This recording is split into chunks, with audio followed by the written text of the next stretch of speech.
ओम नमो भगवते वासुदेवाय। आप सभी का हमारे YouTube चैनल पर हार्दिक स्वागत है। आज है माघ मास की अमावस्या तिथि, जिसे मौनी अमावस्या भी कहा जाता है। तो आइए जाने सुख समृद्धि पाने के लिए मौनी अमावस्या पर धार्मिक उपाय और पौराणिक कथा। धर्म ग्रंथों के अनुसार माघ मास में आने वाली मौनी अमावस्या को आत्म संयम की साधना एवं पुण्य प्राप्ति के लिए बहुत महत्वपूर्ण माना गया है। इस दिन कई सारे धार्मिक अनुष्ठान भी किए जाते हैं, जिन्हें करने से शुभ फलों की प्राप्ति होती है। मान्यता है कि पूजा अर्चना के लिए ये दिन बेहद कल्याणकारी है। इसी दिन प्रजापति ब्रह्मा जी ने मनु और शतरूपा को प्रकट करके सृष्टि की रचना की शुरुआत की थी। इसलिए ये तिथि सृष्टि की रचना के शुभारंभ के रूप में भी जानी जाती है, ऐसा शास्त्रों में वर्णित है। इस दिन मौन धारण करके स्नान, दान, तप एवं शुभ आचरण करने से उपासक को मुनि पद की प्राप्ति होती है। इस दिन कुछ धार्मिक उपाय करने से दुख दूर होते हैं, व्यक्ति पुण्य का भागी बनता है। शास्त्रों में कहा गया है कि इस दिन सभी पवित्र नदियों और पतित पावनी माँ गंगा के जल में भगवान विष्णु का वास होता है। पवित्र नदियों का जल अमृत तुल्य हो जाता है। इस दिन गंगा स्नान करने से अश्वमेध यज्ञ करने के समान फल मिलता है। यदि किसी व्यक्ति की सामर्थ्य त्रिवेणी के संगम अथवा अन्य किसी तीर्थ स्थान पर जाने की नहीं है, तब उसे अपने घर में ही प्रातःकाल उठकर सूर्योदय से पूर्व स्नान आदि करना चाहिए। गंगा जल ग्रहण करें। मौन रहकर साधना करने का दिन है मौनी अमावस्या। इस दिन स्नान करते हुए मौन धारण करें और श्री हरि का जाप करने तक मौन व्रत का पालन करें। इससे मन की शुद्धि होती है एवं आत्मा का परमात्मा से मिलन होता है। इस तिथि को मौन एवं संयम की साधना स्वर्ग एवं मोक्ष देने वाली मानी गई है। पितरों का आशीर्वाद और उनकी कृपा पाने के लिए मौनी अमावस्या बहुत श्रेष्ठ तिथि मानी गई है। पितृदोष से छुटकारा पाने के लिए इस दिन लोटे में जल में काले तिल और लाल फूल मिलाकर पितरों का स्मरण करते हुए सूर्य देव को अर्पण करें। इस दिन पितरों का आशीर्वाद पाने के लिए ब्राह्मणों को घर बुलाएं और आदर के साथ उन्हें भोजन कराएं और दक्षिणा देकर उन्हें विदा करें। इस दिन गाय, कुत्ते, चींटी और कौवे को भोजन अवश्य कराना चाहिए। ऐसा करने से भी पितृ प्रसन्न होंगे। मौनी अमावस्या के दिन जो कोई भी व्यक्ति आपके घर दान दक्षिणा लेने आए, उसे खाली हाथ नहीं लौटाना चाहिए। आप जितना दान या दक्षिणा देने में समर्थ हों, उतना जरूर करें। साथ ही इस बात का विशेष ध्यान रखें कि अगर इस दिन आपके घर कोई भूखा व्यक्ति खाना मांगते हुए आता है, तो उसे खाने के लिए मना नहीं करना चाहिए। इस दिन व्यक्ति को भगवान विष्णु के मंत्रों का जप व पीपल की पूजा अवश्य करनी चाहिए। ऐसा करने से मनुष्य के कष्ट दूर होते हैं, लक्ष्मी जी की कृपा बनी रहती है। अब आइए सुने मौनी अमावस्या से जुड़ी पौराणिक कथा। मौनी अमावस्या की सबसे बड़ी बात है कि ये माघ कृष्ण चतुर्दशी के अगले दिन आता है। माघ कृष्ण चतुर्दशी को शिव जी का विवाह माता पार्वती से तय हुआ था और अगले दिन मुनियों और देवी देवताओं ने शिव की साधना के लिए उनकी उपासना की थी। भगवान विष्णु ने देवी पार्वती के भाई बनकर उनके विवाह संबंधी कार्यक्रम में भाग लेना स्वीकार किया था। और इन सबसे अलग मौनी अमावस्या की कथा ये भी है कि सागर मंथन के समय जब असुर अमृत कलश लेकर भाग रहे थे, तब इसी दिन अमृत की बूंदें छलककर प्रयाग सहित कई स्थानों पर गिरा था।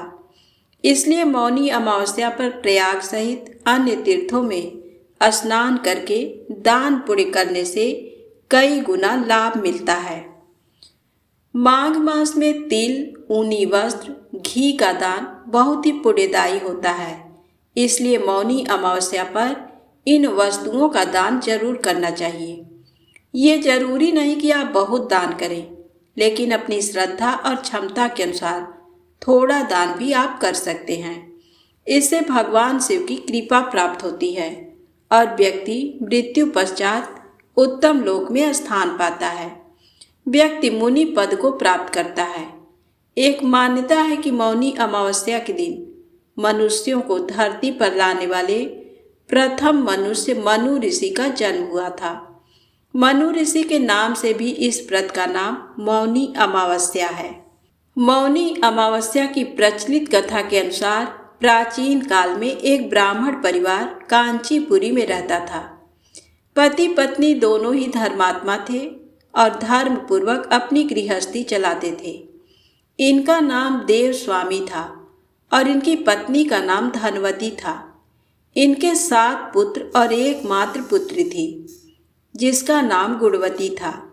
जब गुणवती सयानी हुई तो देव स्वामी से धनवती ने कहा कि पुत्री के विवाह के लिए अब वर देखना चाहिए। ब्राह्मण ने अपने छोटे पुत्र को बहन गुणवती की कुंडली दी और कहा कि ज्योतिषी से इनकी कुंडली दिखवा लाओ, जिससे गुणवती के विवाह की बात आगे चली। ज्योतिषी को कन्या की कुंडली दिखाई। उसने बताया कि विवाह होते ही कन्या विधवा हो जाएगी। ज्योतिषी की ये बात जब ब्राह्मण परिवार को मालूम हुआ तो वह बहुत दुखी हो गया और इसका उपाय पूछा। ज्योतिषी ने बताया कि हे ब्राह्मण, सिंघल द्वीप में एक पतिव्रता महिला रहती है जिसका नाम सोमा धोबिन है। यदि कन्या की शादी से पहले सोमा आपके घर आकर पूजन करे और अपना आशीर्वाद दे तो ये दोष दूर हो जाएगा। ब्राह्मण ने अपनी पुत्री गुणवती को अपने सबसे छोटे पुत्र के साथ सिंघल द्वीप भेज दिया। दोनों भाई बहन सागर किनारे पहुंचकर उसे पार करने के बारे में विचार करने लगे।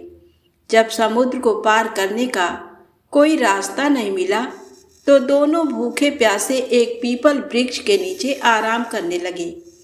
पेड़ पर घोंसले में एक गिद्ध का परिवार रहता था। उस समय घोंसले में सिर्फ गिद्ध के बच्चे थे।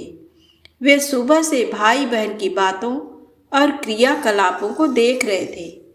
शाम के समय जब गिद्ध की माता बच्चों के लिए भोजन लेकर घोंसले में आई तो बच्चों ने पेड़ के नीचे लेटे भाई बहन की कहानी माता को बताई।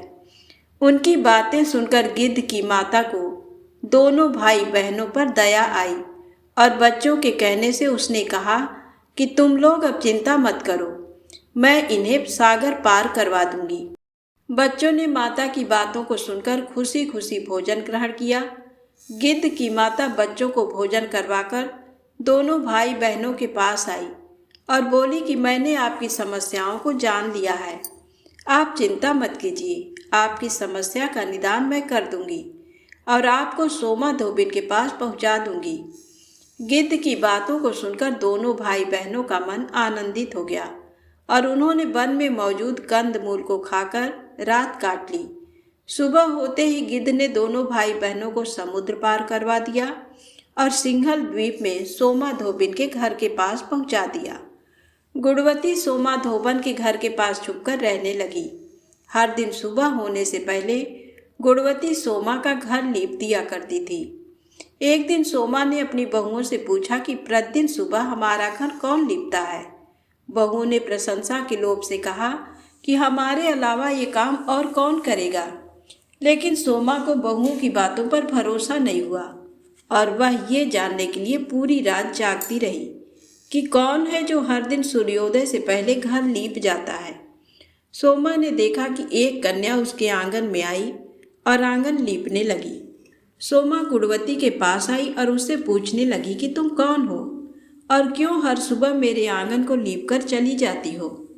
गुणवती ने तब अपना सारा हाल सोमा से कह डाला। गुणवती के बातों को सुनकर सोमा ने कहा कि तुम्हारे सुहाग के लिए मैं तुम्हारे साथ चलूंगी। सोमा ने ब्राह्मण के घर आकर पूजा किया। लेकिन विधि का विधान कौन टाल सकता है। गुणवती का विवाह होते ही उसके पति की मृत्यु हो गई। तब सोमा ने अपने सभी पुण्य गुणवती को दान कर दिया। सोमा के पुण्य से गुणवती का पति जीवित हो गया, लेकिन पुण्यों की कमी से सोमा के पति और बेटे की मृत्यु हो गई। लेकिन सोमा ने अपना घर छोड़ने से पहले बहुओं से कह दिया था कि मेरे लौटने से पहले अगर मेरे पति और बेटों को कुछ होता है तो उनके शरीर को संभाल कर रखना। बहू ने सास की आज्ञा को मानकर सभी के शरीर को संभाल कर रखा। उधर सोमा ने सिंघल द्वीप लौटते हुए रास्ते में पीपल के वृक्ष की छाया में विष्णु जी की पूजा कर 108 बार पीपल की परिक्रमा की। इसके पुण्य के प्रभाव से सोमा के घर लौटते ही उसके पति और बेटे फिर से जीवित हो गए। इसलिए मौनी अमावस्या के व्रत करने वाले व्रतियों को ये कथा सुनकर पीपल की 108 बार परिक्रमा करनी चाहिए और भगवान विष्णु सहित शिव जी की पूजा भी करनी चाहिए। तो प्रेम से बोलें, श्री हरि विष्णु भगवान की जय हो, शंकर भगवान की जय हो। अब आइए सुने सुख अमावस्या की पौराणिक कथा। एक ब्राह्मण और ब्राह्मणी थे। वे दोनों भगवान के भक्त थे। घर में सब कुछ था, पर उनके कोई संतान नहीं होने से वे बेहद दुखी रहते थे। एक दिन अपनी स्त्री से ब्राह्मण वन में तपस्या करने जाने के लिए कहा और भगवान पर भरोसा करके वन में चला गया। जंगल में जाकर तपस्या करने लगा। बहुत वर्ष बीत गए। उसको वैराग्य हुआ कि अब अपना जीवन समाप्त कर दूंगा। इस प्रकार सोचकर वह पेड़ की डाली पर फांसी का फंदा लगाकर मरने को तैयार हो गया।